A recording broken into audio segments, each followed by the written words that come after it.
नमस्कार प्रेक्षको, मराठी महाराष्ट्रामध्ये आपल्या सगळ्यांचं स्वागत आहे. मी संग्राम. मनोज जरांगे पाटील यांनी फार मोठी उंची गाठलेली आहे. समाज एकत्र आला, एका शब्दाखातर एकत्र आला. या सगळ्या गोष्टींमागे कुठलंही नेतृत्व नाही आहे.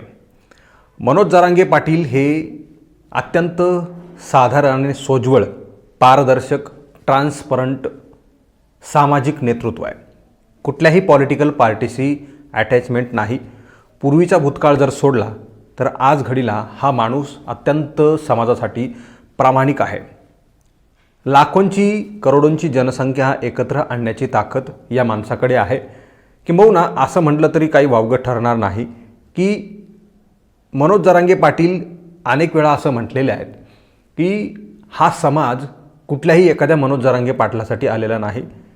जी धग आहे आरक्षणासाठी, जी गरज आहे, जो गरजवंत मराठा आहे तो एकत्र आलेला आहे.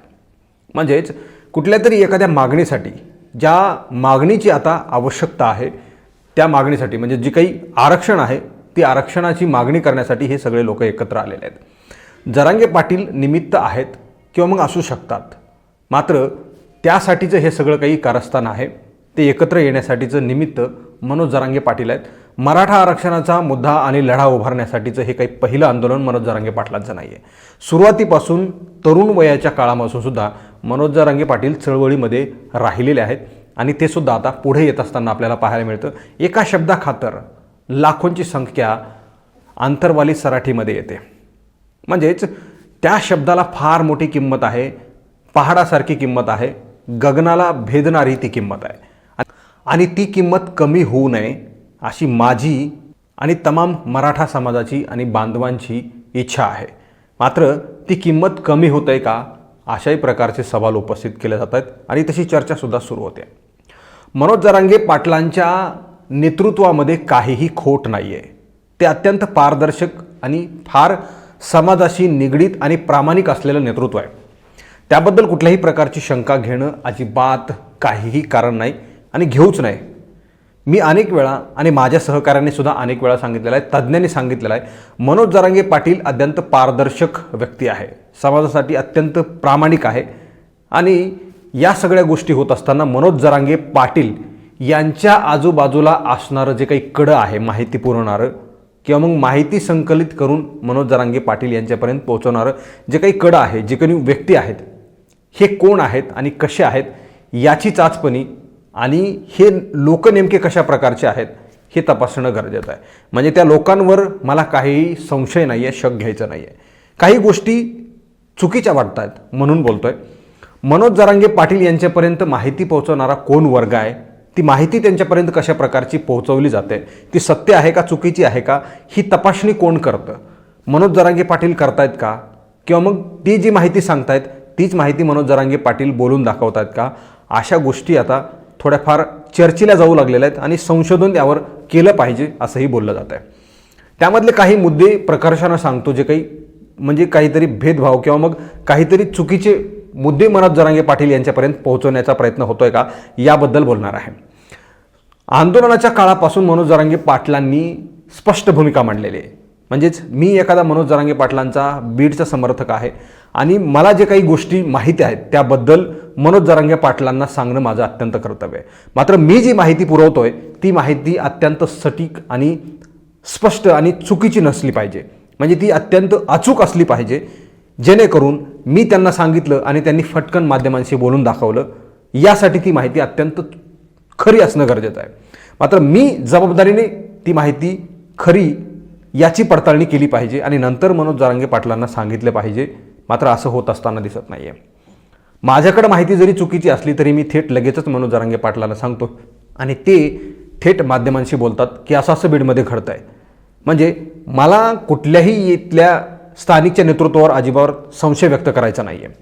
कोण चुकीचं वागतंय असं अजिबात म्हणायचं नाही. कारण माझ्या निदर्शनात आलेल्या काही गोष्टी आहेत, समाजामधून त्याबद्दल काही सवाल उपस्थित केले जातात, त्यावरच मी बोलतोय.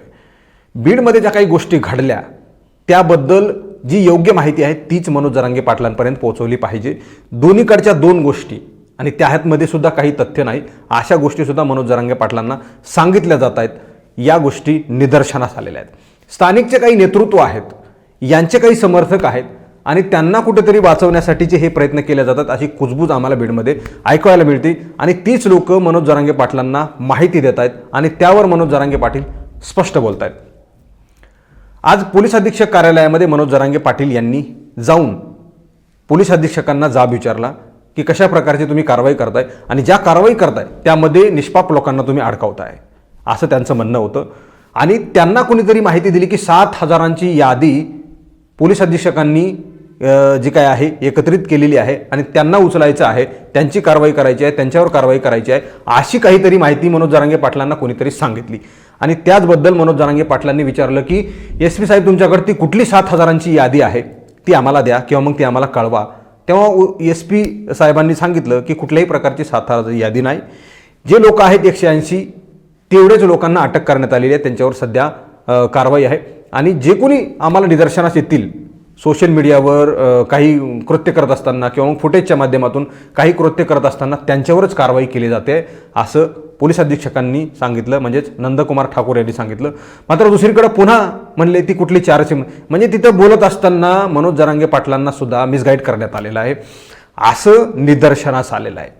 मनोज जरांगे पाटलांचा एक शब्द लाख मोलाचा असावा असं आमचं म्हणणं आहे. त्यांनी सांगितलं की SP साहेबांनी तेच केलं पाहिजे असं मला वाटतं. चुकीची माहिती देत असताना फार गफलत होत असल्याचंही आम्हाला त्या ठिकाणी निदर्शनास आलं. जेव्हा मनोज जरांगे पाटील म्हणले की कोणती ती 7,000ची यादी ती आम्हाला सांगा, तेव्हा SP साहेबांचं चेहरा आम्ही पाहिला त्यावेळेस ते असे मिश्किलपणे हसले. म्हणजे ती चुकीची माहिती मनोज जरांगे पाटलांपर्यंत कुणीतरी पोहोचवली आणि ते त्या ठिकाणी बोलत होते. म्हणजे त्यांच्या बोलण्यामध्ये तफावत आढळली पोलीस अधीक्षकांना आणि त्यांना वाटलं की काहीतरी चुकीची माहिती सांगितली. पोलीस अधीक्षक असं म्हणाले की कुठल्याही प्रकारची 7,000ची यादी आमच्याकडे नाही आहे. जे लोक कायदेशीर पद्धतीनं जे तपासामध्ये इन्व्हॉल्व दिसतात, काही कृत्य करत असताना दिसतात, त्यांच्यावरच कारवाई झालेली आहे. कुठल्याही निष्पाप व्यक्तीला आम्ही अटक केलेली नाही असं पोलीस अधीक्षकांनी सांगितलं. मात्र या ठिकाणी मनोज जरांगे पाटलांना काहीतरी चुकीची माहिती पोहोचवली आणि त्यावरून SP कडे ते गेले आणि तिथं जाऊन त्यांनी सांगितलं. म्हणजे एक प्रकारे मनोज जरांगे पाटलांना त्या ठिकाणी तोंड घशी पडावं लागलेलं आहे. कोणामुळं? स्थानिकच्या चुकीच्या माहिती देण्यामुळं मनोज जरांगे पाटलांना त्या ठिकाणी तोंड घशी पडावं लागलेलं आहे. मनोज जरांगे पाटील मी सुरुवातीला सांगितलंय आणि अनेक वेळा सांगितलंय की अत्यंत प्रामाणिक आणि सोज्वळ आणि ट्रान्सपरंट सामाजिक माणूस आहे. त्यांना अत्यंत स्पष्ट आणि अचूक माहिती पुरवणं गरजेचं आहे. ती अचूक माहिती त्यांच्यापर्यंत पुरवली जात नाही. या अगोदर सुद्धा लोकपत्रकार भागवत तावरे यांनी सांगितलं होतं की त्यांच्यासोबत असणारी जी काही कडं आहे, जी काही साखळी आहे, ती साखळी चाळणी असली पाहिजे आणि त्यामध्ये स्वच्छ आणि पारदर्शक अचूक माहिती पुरवणारे माणसं कोण आहेत हे आखले पाहिजेत. जरी मनोज जरांगे पाटील नेतृत्व एकटे करत असली त्याबद्दल काही दुमत नाही, त्यांनी करावं.